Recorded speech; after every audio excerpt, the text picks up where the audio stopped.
Segundo Timóteo, capítulo 2. Eu acho tão lindo como que Deus faz as coisas.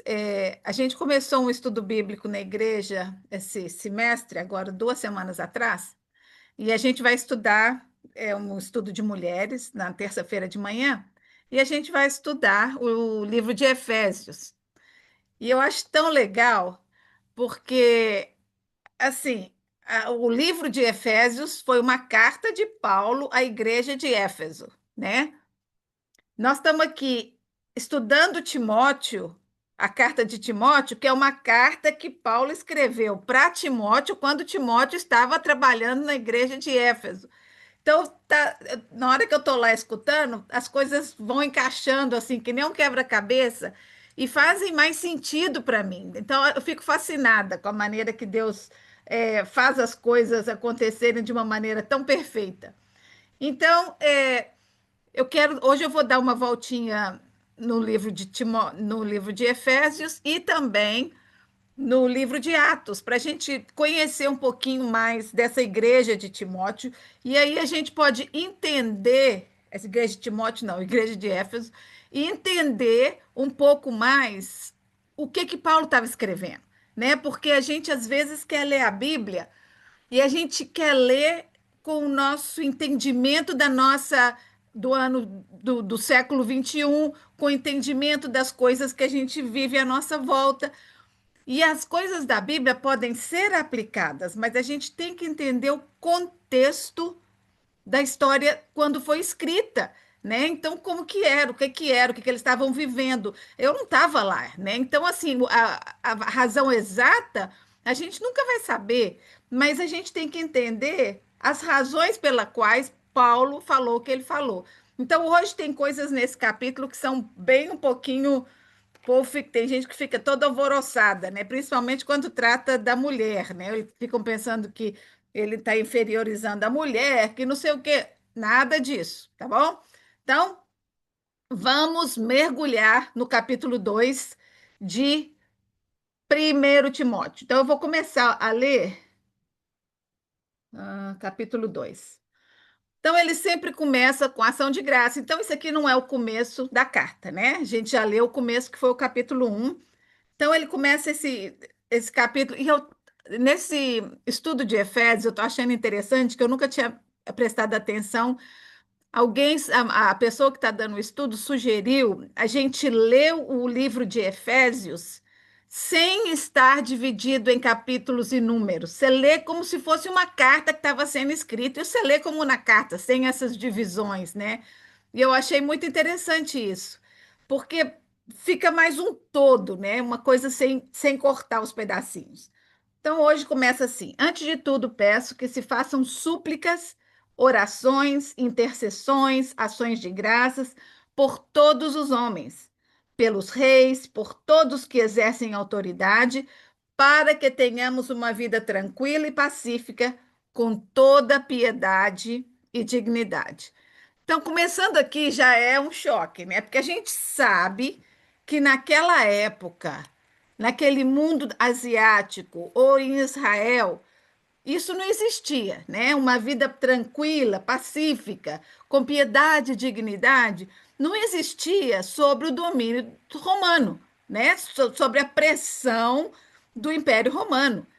Mas o que que Paulo está dizendo? Vamos orar pelas autoridades, né? Então, acho que se a gente começar a parar de falar mal e orar mais pelas autoridades, a gente está com autoridade ruim por aí. Mas eu te garanto que não é pior do que as que Paulo estava enfrentando, não. Então, a gente precisa pegar essas coisas e falar, nossa, mas Paulo não sabe o que ele está falando, ele não conhece quem é o nosso presidente, ele não conhece quem é esse e aquilo. Ele conhece o que ele estava vivendo naquela época, e a coisa era feia, né? Tinha o Nero que pegava os cristãos e fazia poste deles e botava fogo para iluminar a rua. Esse era o tipo de governo que estava imperando naquela época de Paulo, né? Então, a gente precisa pegar o contexto, né? O que que a gente, como cristão, precisa fazer? A gente precisa orar. Orar não só uns pelos outros, não só pelas enfermidades, agradecer, mas também orar pelas autoridades. É uma responsabilidade de todo cristão, né? A gente precisa, nós, os cristãos, somos os que vamos vencer a guerra espiritual, porque não é só guerra de homem contra homem, né? A gente sabe quando o governo vem, quer destruir família, quer destruir valores, você está vendo que isso não é coisa de homem, isso é uma coisa espiritual que está querendo destruir a raiz, né? A raiz do que une as pessoas, né? Colocando divisão. Então, a igreja de Éfeso, vou ler lá em Atos 19, o que que Paulo achou naquela igreja quando ele chegou lá? Então, Éfeso, né, como Corinto, era uma cidade que era de portuária, né, que era na borda. Então, ele chegou lá, o que que ele encontrou? Ele encontrou um lugar que tinha muito misticismo, e ele foi de frente, não porque ele chegou impondo, mas a mensagem que ele estava pregando, ela é, resignou com as pessoas, sabe? Quando você fala de um Deus que ama, de um Deus que se entregou, né? Porque o Deus deles só queria tomar, tomar, tomar. Você faz isso que você ganha aquilo, era uma troca, né? E ele estava oferecendo um Deus que entregou o filho dele por amor, né? Então as pessoas ficavam fascinadas, eu quero desse Deus, mas sofriam rejeição, sofriam perseguição.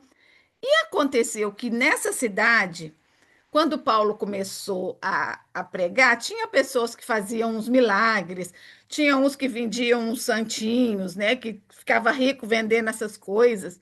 E quando os livros místicos, né, que eles usavam para fazer as magias, então quando eles receberam a mensagem do evangelho, o que que aconteceu? Pararam de comprar o santinho, queimaram os livros todos. Cada um trazia tudo que tinha em casa e queimou. Então, assim, isso causou um reboliço. Deixa eu ver aqui, fala que os livros eram caríssimos. É, creram que vinham, confessasse, declarar. Quero achar onde que fala o preço dos livros que eles queimaram, assim, uma coisa exorbitante. Por quê? Porque as pessoas estavam percebendo que não tinha mais valor naquelas coisas, né? Que eles queriam o Deus verdadeiro de Paulo. Então, Paulo saiu daí fugido, né? Porque teve uma rebelião. Então, foi nesse lugar que a igreja de Éfeso foi plantada. E Timóteo ficou aí quando Paulo foi para Jerusalém. Então, deixou Timóteo lá. Em Efésios, capítulo 1,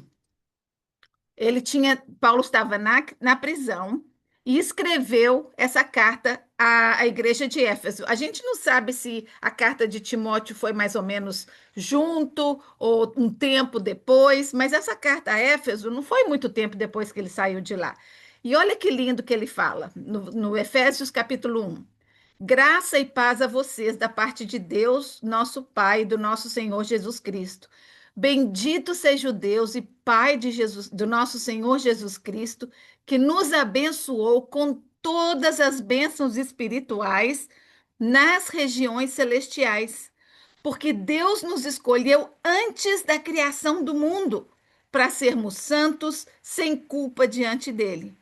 E em amor, ele nos predestinou para sermos adotados como filhos, por meio de Jesus, conforme o bom propósito da sua vontade. Então, antes da fundação do mundo, se você pensar que lá no começo de Gênesis, quando Deus criou o mundo, ele já tinha você em mente.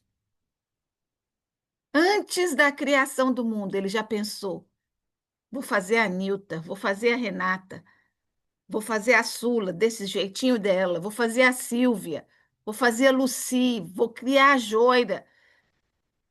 É tão lindo a gente pensar nisso, que não foi por acaso, não foi uma mistura genealógica ocasional, não. Foi predestinação. Deus criou a gente. Agora, existem alguns, não sei se vocês já ouviram falar, mas existem denominações que acreditam em predestinação. Como assim?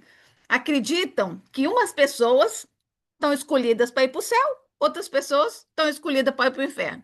O meu Deus não é desse tipo. Ele não vai determinar ou predeterminar ninguém para o inferno. A Bíblia está cheia de vezes que fala que Deus não quer que nenhuma pessoa se perca. Nenhuma. Por isso que nós estamos aqui até hoje, porque ele está dando chance depois de chance para as pessoas se arrependerem, para as pessoas conhecerem o Evangelho, né? Então, quem for para o inferno é por conta própria, porque escolheu que não quer nada de Deus, né? Mas Deus quer que todos se salvem. E eu acho que eu comentei com vocês o que eu disse para o JT sobre a predestinação do jeito que eu vejo, né? Eu contei para ele a história de Sansão que Deus predestinou Sansão para uma missão na época dele. Ele era para resgatar os filhos de Israel dos filisteus que estavam sendo opressos. Então Deus falou com a mãe de Sansão: olha, você não vai tomar vinho, você vai fazer isso, fazer aquilo, você vai cuidar de você, porque esse menino que vai nascer de você é um menino especial. Você não vai cortar o cabelo dele, ele não pode comer coisas imundas, ele não pode encostar em nada morto. Então, assim, teve um monte de regras que Deus deu para os pais de Sansão e eles seguiram vigorosamente. Mas Deus não cria robôs. Ele dá livre arbítrio. E Sansão escolheu desobedecer na sua adolescência e juventude, né? Então, o final dele foi triste, mas o propósito de Deus se cumpriu na vida dele. Quando ele se arrependeu, Deus cumpriu o propósito dele, que foi destruir grande número dos filisteus. Então, Deus tem um propósito para nós. Deus nos predestinou para a salvação. Ele nos predestinou para uma vida de alegria, uma vida de gozo, uma vida de paz, uma vida sem medo, sem ansiedade. Mas, infelizmente, no mundo que a gente vive, a vida é pesada, né? E às vezes a gente esquece que a gente tem um Deus que cuida de todas as coisas. Um Deus que cuida de um passarinho, e ele já falou isso na Bíblia. Se eu cuido de um passarinho, quanto mais de você, né? Então a gente precisa assumir essa identidade de filhas de um pai que se importa, né? A lição que eu vou ensinar domingo na igreja é no capítulo 10 de Mateus e fala que Deus sabe quantos fios de cabeça eu tenho. Não é só eu, não, é você também. É o mundo inteiro. Ele conhece tão bem que ele sabe quantos fios de cabelo nós temos em nossa cabeça. Nenhum fio cai que ele não saiba. Imagina, se isso para ele é tão especial, tão importante, imagina a nossa vida, o nosso coração, a nossa mente, as nossas emoções. Para Deus isso é muito importante, né? Então, vamos continuar aqui em Timóteo, voltando lá. Timóteo 2, 1 Timóteo 2. Aí, então, algumas coisas que eu quero ressaltar nesse capítulo de hoje. Primeiro, a igreja estava, a gente falou semana passada, estava passando por dificuldades e Paulo queria que Timóteo, um jovem, ele não era uma pessoa muito velha, né? Ele provavelmente maduro, intelectualmente, espiritualmente, mas de idade ele era um menino, né? Uns 20 e poucos anos. Então, Paulo queria instruir, era como um filho para Paulo, mas Paulo confiava totalmente nele. Então, Paulo queria dar a ele instruções de como lidar com algumas coisas que estavam acontecendo na igreja, né? Então, elas estavam, a gente viu, estava tendo heresias, falsas doutrinas, pessoas de dentro contaminando uns aos outros. Então, Paulo queria que Timóteo agisse com firmeza, né? Mas, como ele já falou lá no outro capítulo, com amor, né? Com solidariedade. Mas, quando a pessoa não quer ouvir, o que que aconteceu no último capítulo, no último versículo, semana passada? Falou: esses dois vão entregar na mão de Satanás para cuidar deles, porque já cansei de, de orientar, já cansei de instruir esses dois, né? Então, esse capítulo começa com convite à intercessão, à oração, né? Para que orem uns pelos outros e orem pelas autoridades. Depois ele vem falando que Deus deseja que todos se salvem. A gente vai ler isso daqui a pouco. O versículo 5 vai falar que Jesus Cristo é o mediador entre Deus e o homem, o único. Depois ele vai falar sobre como os homens e as mulheres devem se portar na igreja, e é aí que tem muita controvérsia, né? Porque mulher não quer saber nada de ser submissa, muita gente lê isso aqui e acha que a mulher tem que ser inferior, né? E não tem nada a ver, nada disso. Nós vamos ver o que que Paulo está querendo dizer aqui. Então, como a gente leu nesses dois primeiros capítulos, né? é, Paulo já havia escrito essa carta de Éfeso e ele está ensinando. Achei interessante um dos comentários que eu achei, que fala assim: Paulo não apenas incentivava a oração, mas ele especificou que tipos de oração devemos fazer. Então, tem súplicas, orações, intercessões e ações de graças. Então, vamos ver o que que é cada uma. Por exemplo, o que que é uma súplica? Né? A súplica é aquela necessidade profunda, né? De uma enfermidade, de um problema seríssimo. Então, isso é uma súplica. A gente vai suplicar a Deus por misericórdia, por atender o nosso pedido. A oração é mais uma comunicação. Tem muita gente que acha que quando a gente ora, né, a gente tem que pedir, pedir, pedir. Não, oração não é só pedir. Oração é comunicar com Deus, é escutar, é ficar quietinho. Às vezes, no silêncio é quando Deus nos fala, né? Então, a gente precisa ter a nossa mente disponível para ter esse relacionamento com Deus. Você acha que Jesus, quando ia lá, afastava um tiquinho para orar, você acha que Jesus tinha alguma coisa para pedir? Jesus sempre, até na hora da multiplicação dos pães, nas coisas, o que que ele fez? Deus, eu sei que o Senhor sempre me ouve. Muito obrigado. Essa foi a oração dele, né? E ele partiu o pão. Então é assim, tem ter aquele momento só de comunicação, só de agradecimento, uma ação de graça vem mais para baixo. Depois tem as orações intercessoras. O que que são essas? São as que quando a gente ora ou intercede por outros. O que que é interceder? Eu vou me colocar no lugar daquela pessoa, né? Então, agora a gente está orando pela Cláudia. Eu vou me colocar diante de Deus, no lugar dela. Deus, em nome de Jesus, eu quero vir diante de ti, intercedendo por essa pessoa. Então, quando eu coloco com devoção, com compaixão, alguma outra pessoa em oração, né? Isso é intercessão. E as ações de graças, que é quando a gente agradece, quando a gente chega para Deus e a gente agradece. E o dia que a Cláudia me mandou a mensagem, né, pedindo para orar por ela, para a cirurgia, a primeira coisa que saiu no meu coração foi gratidão. Então eu mandei para ela assim: Boa tarde, querida. Estarei orando por você, mas hoje o primeiro que veio no meu coração foi agradecimento. Agradecimento a Deus pelo desenvolvimento da ciência que nos permite prevenir doenças. Agradecer a Deus por médicos que têm habilidades de reconhecer os sintomas e destreza para realizar cirurgias delicadas com sucesso.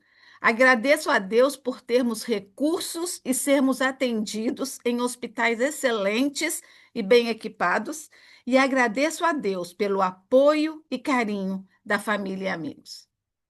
Se a gente já começa a nossa oração, a nossa intercessão com agradecimento, a gente já podia ter parado aqui. Depois eu continuei falando da oração, mas aqui eu já podia ter parado, porque você já respirou, você já tirou a sua mente daquela coisa pesada e feia e já transferiu para um lugar de confiança, de coração aliviado, de agradecimento, né? Então é isso, gente. Deus nos dá as ferramentas, né? A gente precisa usar. Então ele incentivou que eles continuassem orando. Aí vamos ver, versículo 3 e 4. Então, o que que é bom? Orar pelas autoridades, orar um pelos outros é bom. Então, ele fala: isso é bom e agradável diante de Deus, o nosso Salvador, que deseja que todos os homens sejam salvos e cheguem ao conhecimento da verdade. Deus deseja que todos sejam salvos. Por isso que Paulo era tão determinado a levar essa mensagem. Ele queria ser o portador desse evangelho maravilhoso de Jesus. Versículo 5: Pois há um só Deus e um só mediador entre Deus e os homens, o homem Cristo Jesus, o qual entregou a si mesmo como resgate por todos. Esse foi o testemunho dado no seu devido tempo. E para isso fui designado mensageiro, para proclamar essa mensagem.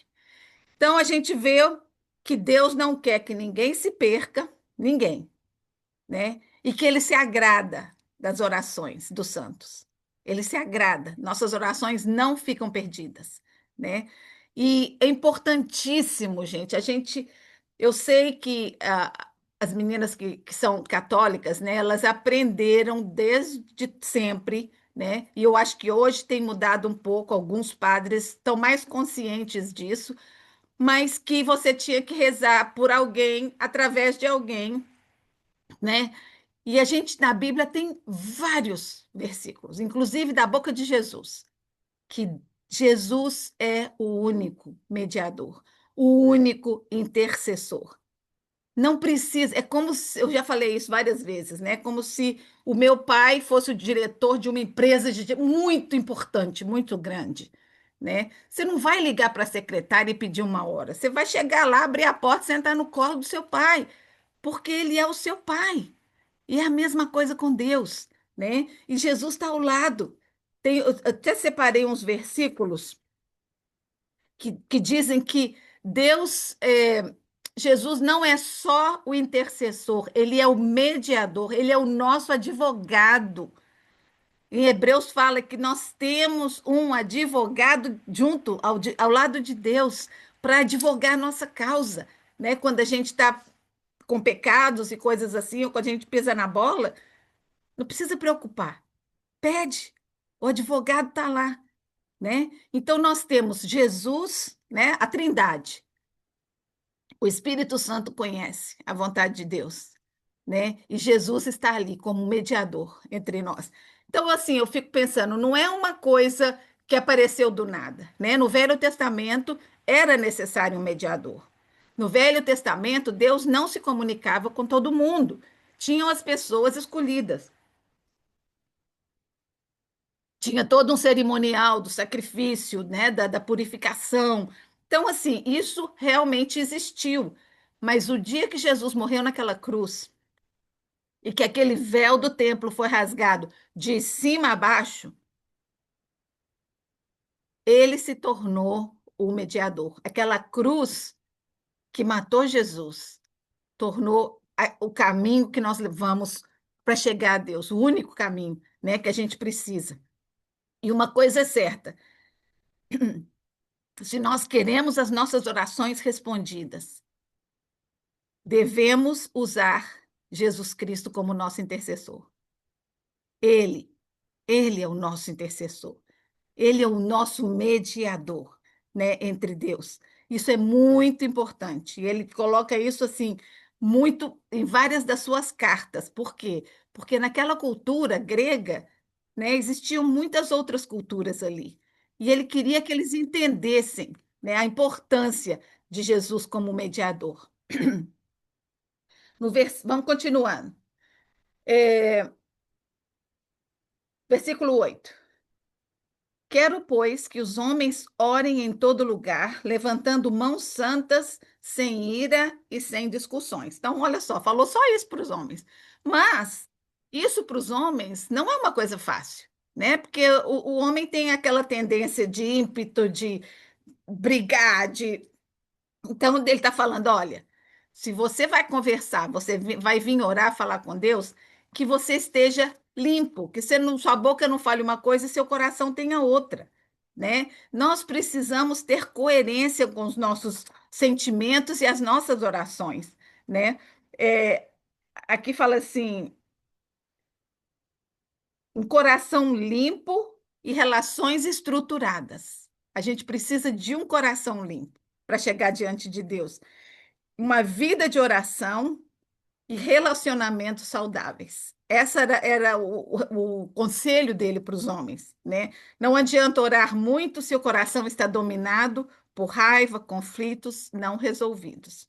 Os homens são chamados à santidade e não ao autoritarismo. Então, naquela época, a gente sabe que a mulher era colocada de lado, né? A gente sabe como que Jesus elevou a posição da mulher. E a gente viu várias mulheres que acompanharam Jesus no seu ministério, né? Maria Madalena e um monte, tinha umas 5 ou 6 que acompanharam Jesus durante a sua. Isso não acontecia, isso não era permitido pela cultura deles, né? Mas Jesus elevou o status da mulher. E Paulo também. Então, o que ele vai falar agora seguindo, não quer dizer que é, que ele está pejorizando a mulher, que ele está colocando ela numa situação inferior. Não. Nós temos que entender como era a situação daquela época. E a gente não sabe exatamente como é, né? Então, olha o que ele, para o homem, ele já falou isso, né? Então, agora vamos ver a mulher.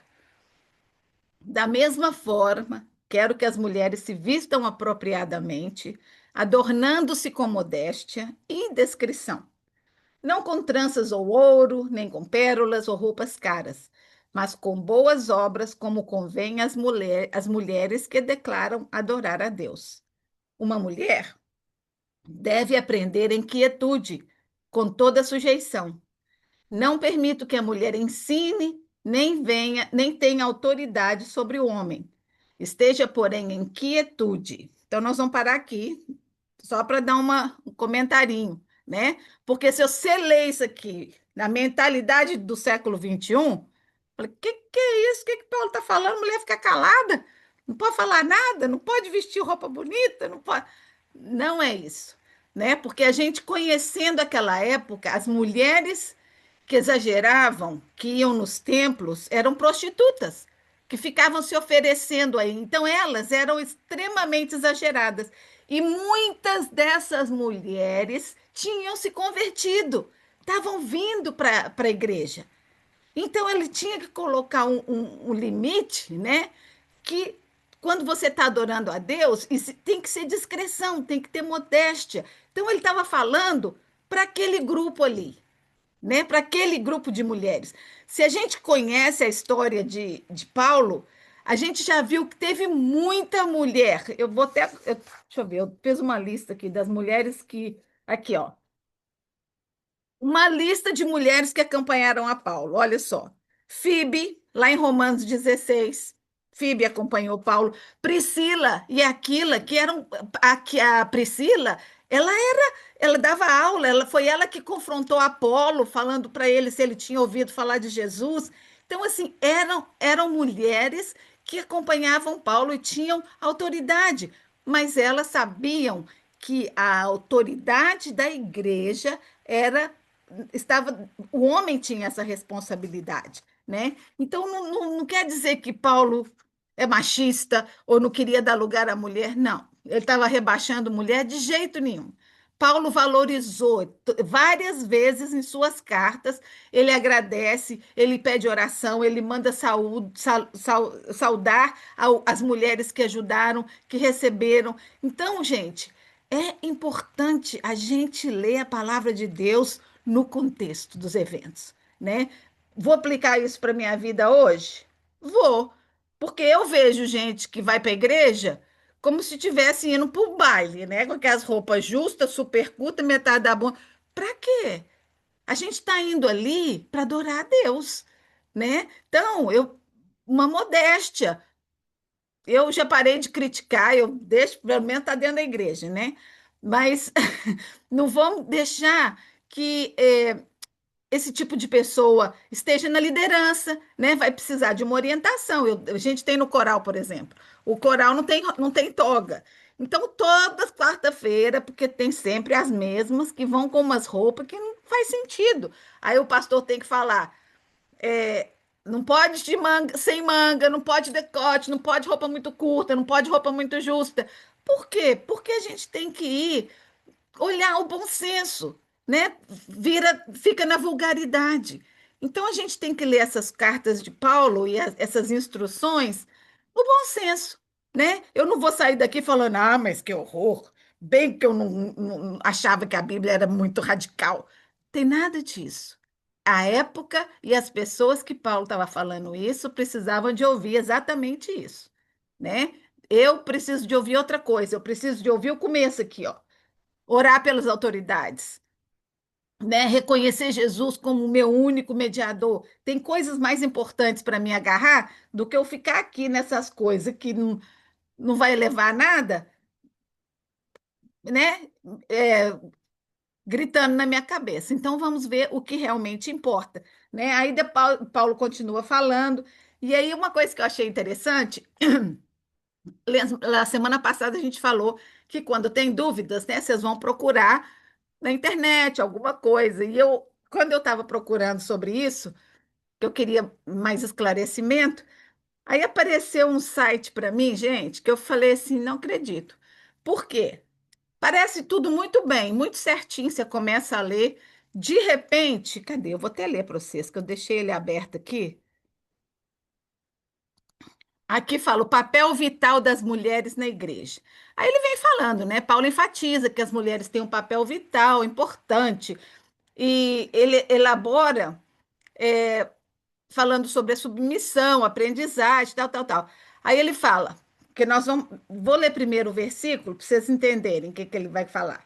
Aí ele fala, porque primeiro foi formado Adão, depois Eva, e Adão não foi enganado, mas a mulher, por ter sido enganada, tornou-se transgressora.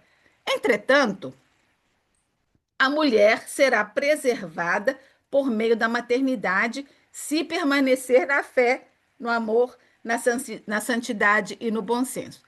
Aí tá bom, fui pesquisar, de repente esse site aqui fala assim: Paulo afirma que as mulheres serão salvas através da maternidade. Falei, peraí, o que é isso? A única coisa que salva é Jesus. Não existe salvação atrás. E as mulheres que não têm filho, então não vão poder ser salvas? Então, gente, tem que ter cuidado, sabe? Continua lendo. E como, assim, a convicção da nossa fé tem que estar tão forte quando a gente está procurando. Por isso que eu falei, lê aquele Got Questions, que quase sempre vai ter boa resposta. Mas aqui não está dizendo isso, né? Não está dizendo que a mulher vai ser salva do pecado para ir para o céu por causa da maternidade. Isso é injusto, muito injusto se for verdade, não é? Com as que não puderem ter filho. Então, assim, a gente tem que entender o que ele estava falando aqui sobre Adão, a mulher enganou Adão. Eu achei interessante essa parte, que eu nunca tinha parado assim para, né, estudar um pouquinho esse pedacinho aqui. Então a gente sempre fala, ah, foi a mulher que essa Eva, um dia eu vou chegar lá e vou ficar brava com essa Eva que ela fez. Bom, a Eva foi enganada, né? E Adão, ele deliberadamente aceitou sem questionar, né? Então ele como líder, né, que Deus estipulou, o homem fez ele primeiro, tal, ele como líder, ele tinha que ter falado, não, eu não vou comer porque a ordem de Deus foi não comer. Tá, então a culpa não foi da Eva, né? A culpa, ela, tá, teve a culpa dela, mas a culpa de Adão pecar foi de Adão, né? Então aqui está falando assim, Adão não foi enganado, mas a mulher. Entretanto, a mulher será preservada. Então, eu vou ler porque eu não quero errar nisso aqui, não, porque eu achei muito bom o que esse comentarista falou. Ele falou assim: uma maneira melhor de interpretar essa passagem baseia-se na gramática do grego original. No original, diz que ela será salva através do parto. Isso tem o sentido de que, embora mulheres tenham sido enganadas e caído, a mulher, né? Não mulheres, mas a mulher tenha sido enganada por Satanás e caído no pecado, foi através de uma mulher que veio a salvação, que veio Jesus. Então, através de uma mulher, Maria, veio o Salvador do mundo. Então, não foi que todas as mulheres vão ser redimidas, né? Maria trouxe, e isso foi promessa lá em Gênesis 3, que dos fruto da mulher viria aquele que reconectaria o homem com Deus, que traria salvação, né? Então aqui a gente precisa ler e entender e ler de novo, né? Por isso que eu quis que a gente fosse lá na igreja de Éfeso, saber quando que Paulo chegou lá, como é que era o lugar, o que que esse povo estava metido, porque é importante, o contexto é importante. Então, aqui ele fala, provavelmente a ideia é que a raça feminina tenha feito algo ruim no jardim. E não foi isso, né? O jardim era maravilhoso. A serpente, astuta, né? Astuta, a Bíblia fala que ela era astuta, ela conhece, e até hoje, Satanás conhece as nossas debilidades. Ele é astuto. E ele vai chegar e vai te cutucar onde dói. Ele sabe exatamente onde mexer com a gente, onde fazia a gente duvidar, onde fazia a gente questionar, né? Então é importante que a gente tenha a nossa base bem sólida. É, na semana atrasada, que eu dei aula na igreja, 2 semanas atrás, falei sobre as duas casas, né? Que Jesus falou que existem dois construtores. Um constrói a casa na areia e outro na rocha. A casa da areia, vem o terremoto ou vem uma tempestade, lava tudo, vai embora. Mas a casa que está na rocha, que é Jesus, ele falou que ele é a rocha. A casa que está na rocha vai permanecer firme. Vai entrar uma aguinha dentro, vai dar uma sujeirinha, vai ter que dar uma pintada de fora, mas a casa não cai. A casa na areia desmorona. Vem uma morte, vem uma doença, e aí pronto. Ah, por que que Deus fez isso comigo? Eu não quero mais saber de Deus. A casa que está na rocha vai falar: Deus, eu não sei, sou nada sem o Senhor. Me ajuda, carrega minha mão, me leva no colo através dessa provação que eu estou passando. Essa é a diferença da fé alicerçada na rocha e da fé alicerçada na areia, de uma pessoa que conhece quem é o seu Deus e de uma pessoa que conhece Deus, ouviu falar de Deus, mas não o conhece, né? Então, o meu desejo aqui a cada dia é que a gente conheça a Deus, gente, não só na superfície, mergulhe, Ele quer. A Bíblia diz que Ele tem mistérios para nós, né? Os mistérios do Senhor são para os que o temem, aos quais ele dará a conhecer a sua aliança. Então, ele quer revelar para nós, né? A gente fala que João, ele mesmo fala lá que João era o profeta amado, né? Ele é aquele que recostava a cabeça no ombro de Jesus, ele é aquele mais chegado de Jesus, né? E, e ele buscou, e ele foi o único que não morreu com uma morte assim, não que ele não tenha sofrido. Eu ouvi outro dia falar que eles colocaram ele dentro de uma panela de óleo quente e ele não morreu. E depois ele foi isolado lá na ilha de Patmos. Foi lá que Deus se revelou a ele, que Jesus veio, apareceu para ele, mostrou todas as maravilhas do céu. Por quê? Porque ele era amado de Jesus, né? Então nós precisamos querer ser amados de Deus dessa maneira. Eu quero que Deus sorria quando ele olhe para mim, né? Porque o meu relacionamento com ele não é só quarta-feira, não é só domingo. Meu relacionamento com ele é todo dia. Sabe, eu quero falar bom dia para ele todo dia. Eu quero abrir as cartas de amor que ele deixou na Bíblia para mim todos os dias e receber, né, o que ele tem para mim.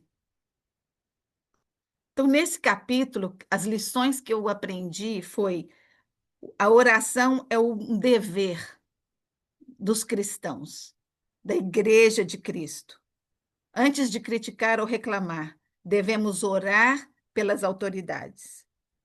Deus deseja salvar pessoas de todas as classes sociais, de todos os níveis, os piores. Paulo, nós vimos semana passada, Paulo se considerava o pior de todos, e Jesus veio para ele. O culto público deve refletir ordem, reverência, bom testemunho. tanto com homens ou mulheres.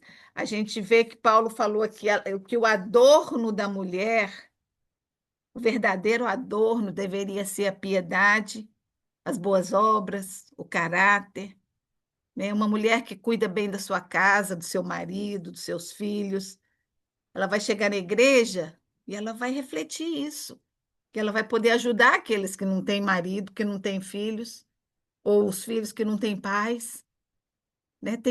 Temos missões muito importantes. O papel da mulher na igreja não é menor, mas diferente. Respeitar essa diferença é honrar a ordem de Deus e não diminuir ninguém. As boas obras e o caráter são o adorno mais belo que alguém pode ter diante de Deus. E aí a gente fica pensando: ah, mas eu não posso mais botar um colar, não posso arrumar meu cabelo bonito. Claro que pode, claro que pode. Mas eu preciso estar vestida das outras coisas também, das coisas que agradam a Deus, né? A bondade, mansidão, aqueles frutos do Espírito. Esse deve ser o que eu quero impressionar a Deus com eles, não com as coisas externas, né? A maternidade e o serviço no lar não são menos espirituais do que estar na frente levando uma mensagem. Ambos glorificam a Deus. A liderança masculina não significa opressão, mas responsabilidade.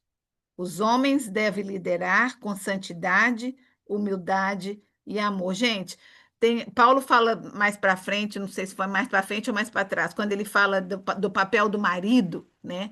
Que ele deve amar a mulher como Jesus Cristo amou.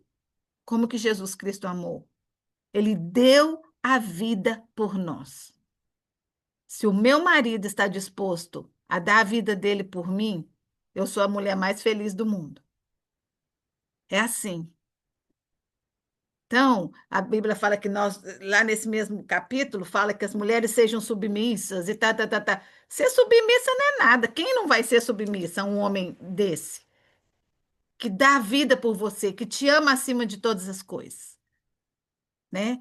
Então, a gente precisa deixar de ler a Bíblia com essa mentalidade do século XXI, de feminismo, né? Eu nunca queria ser feminista, porque eu não quero fazer as coisas que o homem faz, eu quero fazer as coisas que a mulher faz, eu quero que os homens façam as coisas deles para mim, porque eu acho assim, não é que eu não possa, não tenha capacidade. Tem.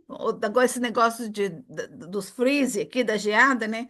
Eu fui na igreja ontem, aí não sei que. Ah, estava falando com o pastor do coral, que ele perguntou se estava tudo bem. Eu falei, tá, e o Jim está aqui, né? Porque às vezes o Jim não está nessas épocas.